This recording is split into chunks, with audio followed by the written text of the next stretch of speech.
आज हम आपको एक ऐसी गायिका की कहानी सुनाएंगे जिन्होंने बहुत छोटी उम्र में फिल्मी दुनिया में अपनी खास जगह बना ली, लेकिन उनका पारिवारिक जीवन बेहद मुश्किलों भरा रहा। कहानी ऐसी जिसमें एक परी है और एक शहजादा। सब कुछ बहुत अच्छा चल रहा होता है, फिर कहानी में आती है एक और औरत और सारी खुशियां छिन जाती हैं। पीछे बचता है तो अकेलापन और मौत की खामोशी। मैं सिम्मी साहा आपके लिए फेमस प्लेबैक सिंगर की कहानी लेकर आई हूँ, आपके अपने चैनल बायो बॉलीवुड पर। जब भी हम फिल्मी दुनिया की ट्रेजेडी क्वीन की बात करते हैं तो हमारे दिमाग में एक ही नाम आता है, और वो नाम है मीना कुमारी जी का। लेकिन क्या आप जानते हैं, संगीत की दुनिया की भी एक ट्रेजेडी क्वीन थी। मीना कुमारी जी की तरह ही उनकी जिंदगी में भी कई उतार चढ़ाव आए। एक डायरेक्टर से प्यार हुआ, शादी कर ली, लेकिन उन्हें इस प्यार और शादी की बहुत बड़ी कीमत चुकानी पड़ी। बना बनाया करियर डूब गया, याददाश्त चली गई, शराब पीने की बुरी लत लग गई। मीना कुमारी जी की तरह उन्हें भी बेहद शराब पीने के कारण लीवर सोरेसिस की बीमारी हो गई। जहां मीना कुमारी जी ने सिर्फ 38 साल की उम्र में दुनिया को अलविदा कहा, वहीं इस गायिका ने भी सिर्फ 41 साल की उम्र में दुनिया छोड़ दी। तो कौन थी ये गायिका?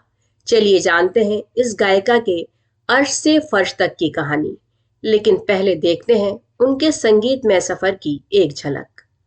दिल मुझे बता दे तू किस पे आ गया है, बूंद के पलकों को इस दिल को सजा दे। वक्त नहीं किया क्या हारी पिया, हुई तेरी जीत रे का। जाने क्या तूने कही, जाने धीरे चलना प्यार में जरा संभलना। सैया छुड़ा के भैया, तस्वीर से बिगड़ी हुई तकदीर बना ले, तकदीर बना ले। नाम चिन चिन चू बाबा चिन चिन चू। आज की इस कहानी में हम बात करेंगे 40 और 50 के दशक की बेहतरीन गायिका गीता दत्त के बारे में। इस वीडियो में हम आपको गीता दत्त के उन आखिरी दिनों के बारे में बताएंगे जिस वजह से उन्होंने कम उम्र में ही इस दुनिया को छोड़ दिया। गीता एक महान गायिका थी।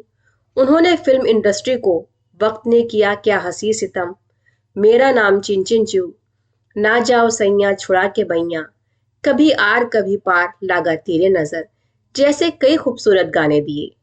वो अगर ऐसे ही गाती रहती तो उन्हें वो मकाम जरूर मिलता जिसके वो काबिल थीं। मगर गुरुदत्त में उलझी गीता दत्त इतना टूट चुकी थी कि उन्होंने अपने सपने को ही पीछे छोड़ दिया। गीता दत्त का जन्म 23 नवंबर 1930 को एक जमींदार परिवार में बंगाल के फरीदकोट जिले में हुआ। गीता घोष राय चौधरी का हमेशा संगीत की ओर झुकाव रहा। गीता जब 12 साल की थी तब 1942 में उनके पिता मुंबई में जा बसे। एक रोज संगीतकार और निर्देशक के हनुमान प्रसाद दादर में गीता के घर के सामने से गुजर रहे थे। तब उन्होंने अपने घर में रियाज करती गीता को सुना। प्रसाद को उनकी आवाज इतनी पसंद आई कि उन्होंने गीता को फिल्म भक्त प्रहलाद में गाने का मौका दिया। उसके बाद गीता ने प्रसाद की 2 और फिल्मों रसीली और नई माँ के लिए भी गाना गाया। SD बर्मन ने भक्त प्रहलाद में गीता का गाना सुना और उन्होंने अपनी फिल्म 2 भाई के गाने के लिए उन्हें साइन कर लिया। इस फिल्म का गाना मेरा सुंदर सपना बीत गया गीता ने अपनी मधुर आवाज में गाया था। फिल्म रिलीज हुई और गाना हिट हो गया। इस तरह हिंदी सिनेमा में उनके करियर की शुरुआत हुई। ऐसा कहते हैं कि उस समय लता मंगेशकर जी के आगे कोई टिक नहीं पाता था, मगर गीता घोष की बात अलग ही थी और लता मंगेशकर के सामने वो अपनी जगह बनाए रखने में कामयाब थीं। 1950 के दशक में सिर्फ 2 गायिकाएं थीं जिन्हें इंडस्ट्री में प्लेबैक सिंगर के रूप में जाना गया। वो थी गीता घोष और लता मंगेशकर। इतना ही नहीं, गीता और लता मंगेशकर अपने जमाने की अच्छी दोस्त भी थीं। गीता दत्त सफलता के नए आयाम छू रही थी, लगातार लता मंगेशकर को टक्कर दे रही थी। तभी उनकी जिंदगी में एंट्री होती है डायरेक्टर गुरुदत्त की। बतौर डायरेक्टर गुरुदत्त की पहली फिल्म बाजी थी। फिल्म का गाना तदबीर से बिगड़ी हुई तकदीर बना ले कि रिकॉर्डिंग मुंबई के महालक्ष्मी स्टूडियो में हो रही थी। इसे गाने वाली कोई और सिंगर नहीं बल्कि 20-21 साल की गीता ही थी। गीता दत्त उस वक्त की नंबर 1 गायिका थी और गुरुदत्त एज ए डायरेक्टर अपना डेब्यू कर रहे थे। गीता एक स्टार सिंगर थी और तब तक कई भाषाओं में कई गाने गा चुकी थीं।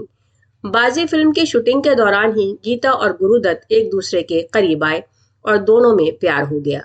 गीता के परिवार वाले गीता और गुरुदत्त की शादी के बहुत खिलाफ थे, मगर प्यार में पड़े गुरुदत्त और गीता को इससे कोई फर्क नहीं पड़ा। 3 साल तक एक दूसरे को डेट करने के बाद इन दोनों ने बंगाली रस्मों से साल 1953 में शादी कर ली। गीता घोष अब गीता दत्त बन चुकी थीं और बेहद खुश थीं। शादी के शुरुआती साल बहुत अच्छे गुजरे। गीता ने अपने आप को घर परिवार में व्यस्त कर लिया और गुरुदत्त पूरी तरह से ही अपनी दुनिया में खो गए। धीरे धीरे गीता दत्त ने दूसरों के लिए गाना गाना छोड़ दिया। अब वो सिर्फ गुरुदत्त की फिल्मों में ही गाना गाती थीं। साथ ही उन्होंने Baazi, Aar Paar, Mr and Mrs 55, CID, Pyaasa, Kaagaz के फूल, साहिब बीवी और गुलाम और बहारें फिर भी आएंगी में बेहतरीन गाने गाए।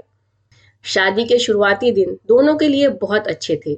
शादी के कुछ साल में ही दोनों के 3 बच्चे हुए, जिनके साथ दोनों काफी वक्त बिताते थे। मगर कुछ समय बाद दोनों के संबंध खराब हो गए। दोनों में काफी झगड़े होने लगे। इसकी कई वजह थी, कौन सी कितनी सच थी किसी को नहीं पता।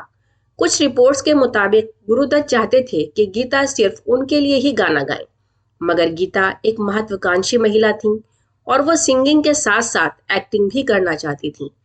गुरुदत्त ने उनके लिए फिल्म गौरी बनाई, जिसमें गीता मुख्य भूमिका में थी। लेकिन फिल्म को यह कहकर बंद कर दिया गया कि गीता का बर्तावा ठीक नहीं है। गीता घर पर बैठकर डिप्रेशन में जाती जा रही थी और तभी गुरुदत्त की जिंदगी में वहीदा रहमान की एंट्री होती है। गुरुदत्त उनके प्यार में डूबने से खुद को रोक नहीं पाए। वहीदा के प्यार में गुरुदत्त इस कदर खो गए थे कि अपनी पत्नी से भी दूर हो गए। मीडिया रिपोर्ट्स के मुताबिक फिल्म सीआईडी के समय से ही दोनों का दिल एक दूसरे के लिए धड़कने लगा था। गुरुदत्त वहीदा के प्यार में पागल हो गए थे।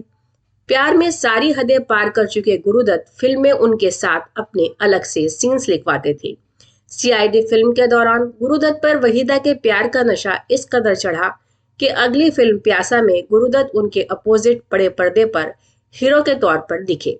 इस फिल्म में दोनों की जोड़ी को दर्शकों ने खूब पसंद किया, लेकिन इसके बाद से वहीदा और गुरुदत्त के प्यार के चर्चे भी शुरू हो गए।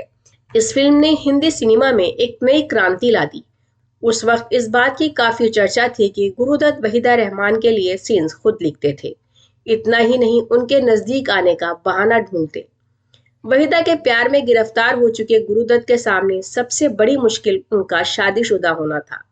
प्यासा के सेट पर परवान चढ़ा इश्क धीरे धीरे दुनिया वालों के सामने आने लगा।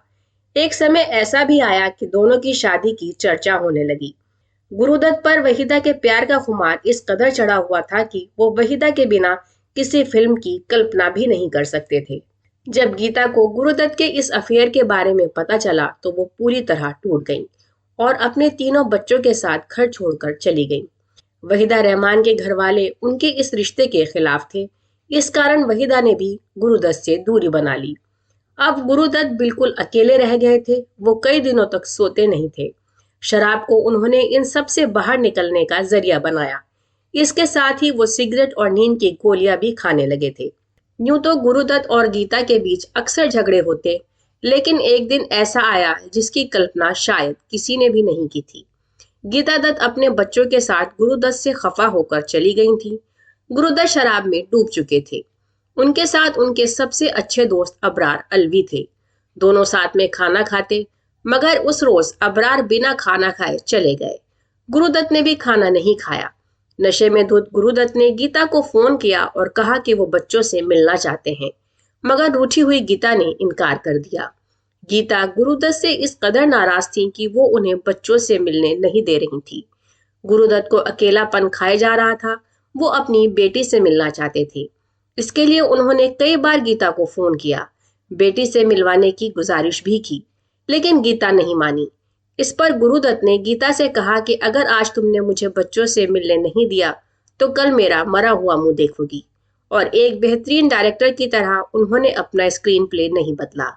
गुरुदत्त ने नींद की गोलियां और शराब एक साथ ले ली। शायद खाली पेट नींद की गोलियां और शराब का एक घातक संयोजन बन गया, जिससे उनकी जान चली गई। जब अगले दिन गुरुदत्त ने अपने कमरे का दरवाजा नहीं खोला तो गीता को फोन करके बुलाया गया। उनके कमरे का दरवाजा तोड़ा गया, लेकिन तब तक वो इस दुनिया को छोड़कर जा चुके थे। गुरुदत्त के जाने से गीता पूरी तरह टूट चुकी थी। घर के कलेश में पहले ही उन्होंने गाना गाना बंद कर दिया था। धीरे धीरे उनको मिलने वाले गाने आशा भोसले को मिलने लगे और गुरुदत्त की याद में गीता उन्हीं की तरह शराब में डूबी रहने लगी। यहाँ तक हुआ कि गीता दत्त अपनी याददाश्त तक भूल गई। उन्होंने अपने बच्चों तक को पहचानना बंद कर दिया था। काफी इलाज के बाद उनकी हालत में सुधार आया, लेकिन तब तक उनकी आर्थिक हालत बेहद खराब हो चुकी थी। गीता को फिर काम शुरू करना पड़ा। छोटी मोटी फीस के लिए वो स्टेज शो में परफॉर्मेंस करने लगी। गीता दत्त के सभी गाने अब आशा भोसले को मिलने लगे थे।